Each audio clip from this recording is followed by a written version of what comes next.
आज हम मानवाधिकार संरक्षण अधिनियम 1993 के भाग 2 को पढ़ने जा रहे हैं। उसकी दूसरी कड़ी है। तो अभी तक हमने क्या पढ़ा? राष्ट्रीय मानवाधिकार आयोग के राष्ट्रीय मानवाधिकार आयोग की जो संरचना है या उसके गठन है और उसके अध्यक्ष सदस्य हैं उनको कैसे पद से मुक्त किया जाता है, इसके संबंध में हमने पढ़ा था और उनके उद्देश्यों को हमने जाना था। आज का जो अगला प्रश्न है जो राष्ट्रीय मानवाधिकार आयोग है, तो अब हम पढ़ने जा रहे हैं आयोग के कार्य। अब मैं आयोग का कार्य कह रहा हूँ, इसका शाब्दिक अर्थ क्या है? राष्ट्रीय मानवाधिकार आयोग के कार्य को भी इसमें शामिल किया जाएगा। और यदि राज्य स्तर पे आयोग की स्थापना की जाती है जैसा कि यह अधिनियम कहता है, उनके लिए भी उसी प्रकार का जो है कार्य है उसकी व्याख्या इसमें की गई है। ठीक, इसको हम अभी पढ़ने जा रहे हैं। अगर आप सेक्शन के दृष्टिकोण से देखें तो इसका उल्लेख जो है धारा 12, ठीक, इसमें किया गया है। अब आयोग के कार्य को हम एक एक करके देखते जाते हैं। ठीक, जो सबसे पहला जो आयोग का कार्य है, देखिए अब कुछ लोग कहना है कि क्या कार्य को पूर्णतः लिखना है, क्या उसको क्रम वाइज लिखना है। तो तत्कालीन परिस्थितियों में चूंकि सिलेबस काफ़ी बड़ा होता है तो कोई भी जो है सामान्य व्यक्ति जो है उसको याद करके नहीं लिख पाएगा, उसको समझना पड़ता है, इसलिए आप उसके क्रम पे ना जाएं। हाँ, लेकिन जब आप आंसर राइटिंग करते हैं तो सबसे महत्वपूर्ण बिंदुओं को पहले लिखा जाता है और इसमें से जो पहला कार्य है सबसे महत्वपूर्ण है क्योंकि आयोग को जो है शक्तिशाली बनाता है। इसमें बाकायदा लिखा हुआ है कि जो राष्ट्रीय मानवाधिकार आयोग है, राज्य स्तर का मानवाधिकार आयोग है, राज्य का मानवाधिकार आयोग है, न्यायालय के आदेश पर, किसके आदेश पर? न्यायालय के आदेश पर या ठीक पीड़ित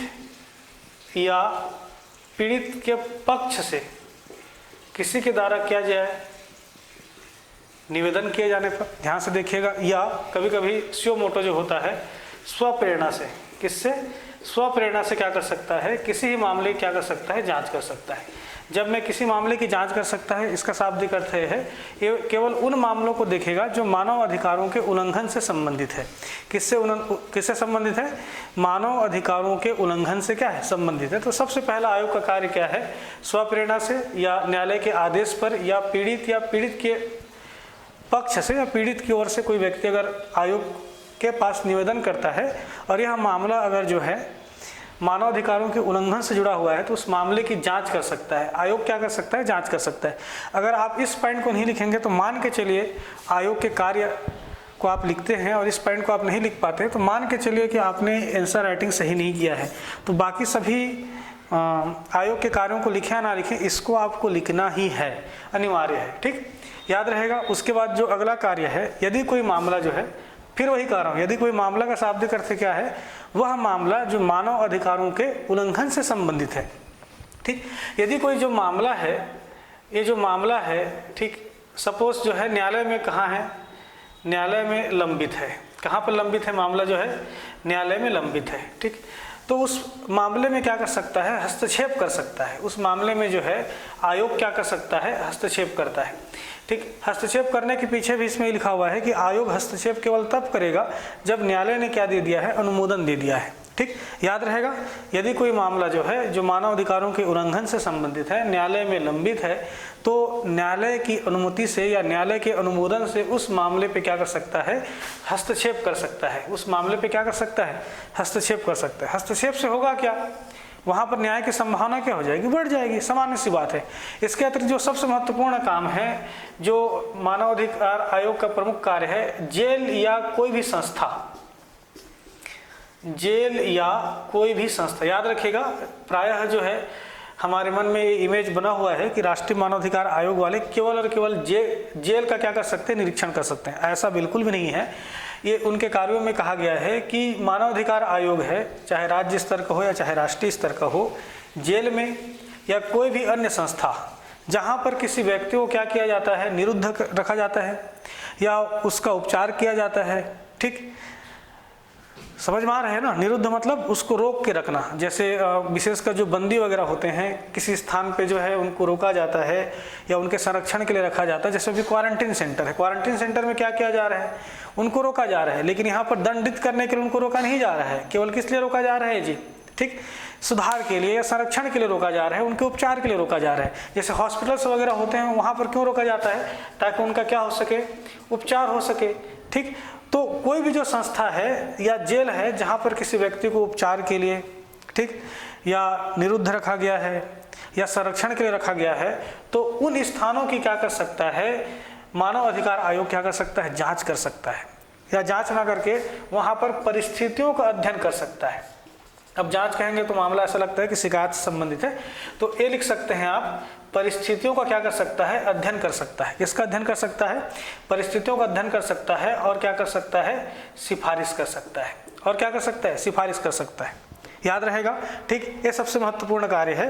तो अभी तक मैंने तो न्यूज़ में नहीं देखा है, तो यह जो है राष्ट्रीय मानवाधिकार आयोग है, राज्य स्तर के जो मानवाधिकार आयोग हैं, उनकी निष्क्रियता को दर्शाता है, जबकि उनके कार्य में शामिल है कि किसी भी स्थान पर अगर किसी व्यक्ति को रोका गया है, उपचार के लिए रोका गया है, तो उन स्थानों पर जाके राष्ट्रीय मानवाधिकार आयोग या राज्य स्तर के मानवाधिकार आयोग को उनकी परिस्थितियों का अध्ययन करना चाहिए कि व्यक्तियों को कैसे, किन परिस्थितियों में वहाँ पर रखा जा रहा है।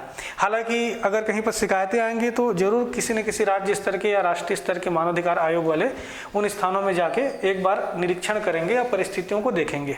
ठीक, याद हो गया। उसके बाद जो अगला काम है, यदि कोई विधि जो बनती है, विधि का मतलब क्या है, जो पार्लियामेंट के माध्यम से या तो फिर आपका जो है विधानमंडल में यदि कोई विधि बनती है, और यह विधि जो है किससे संबंधित है, मानव अधिकारों से जुड़ी हुई विधियां हैं, तो उन विधियों को जो आपका आयोग है उनका पुनः अवलोकन करेगा।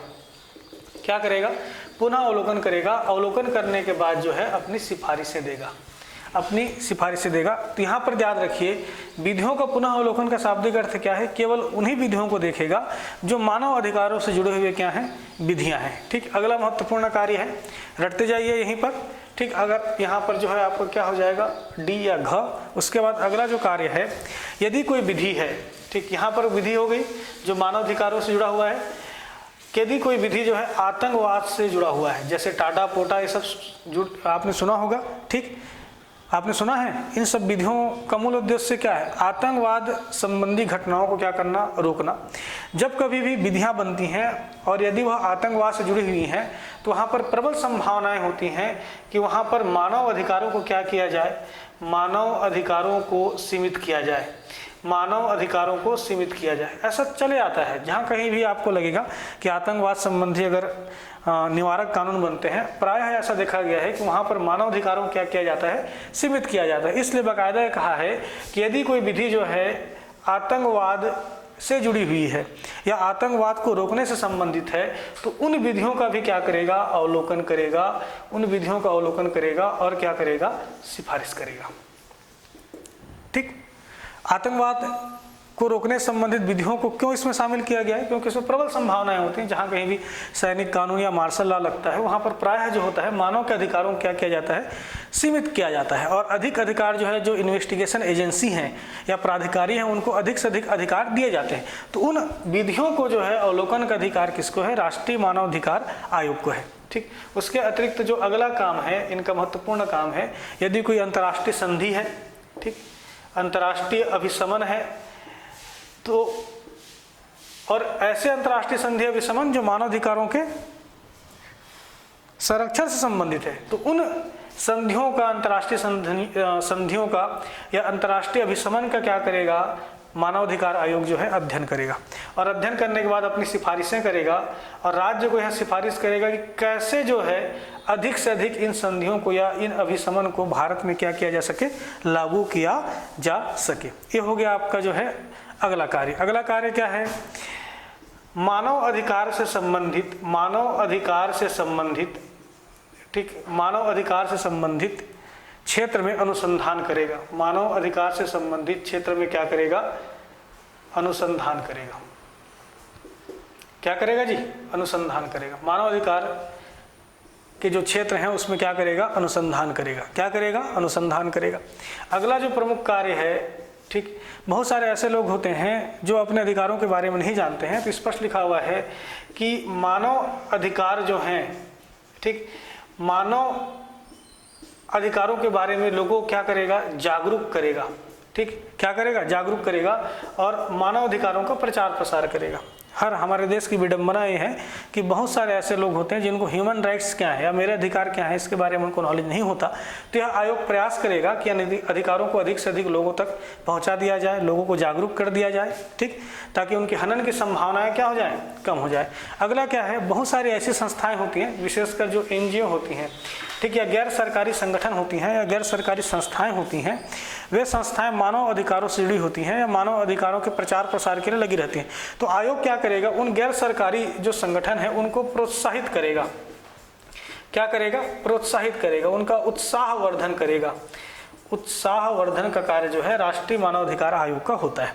उसके अतिरिक्त जो लास्ट में मान सकते हैं कि कोई अन्य कृत्य जो है जो आयोग उचित समझे, ठीक, या जो मानवाधिकारों के संरक्षण के लिए आवश्यक है, अन्य प्रकार के कार्यों को भी क्या कर सकता है, संपादित कर सकता है। यह है मानवाधिकार आयोग के क्या कार्य।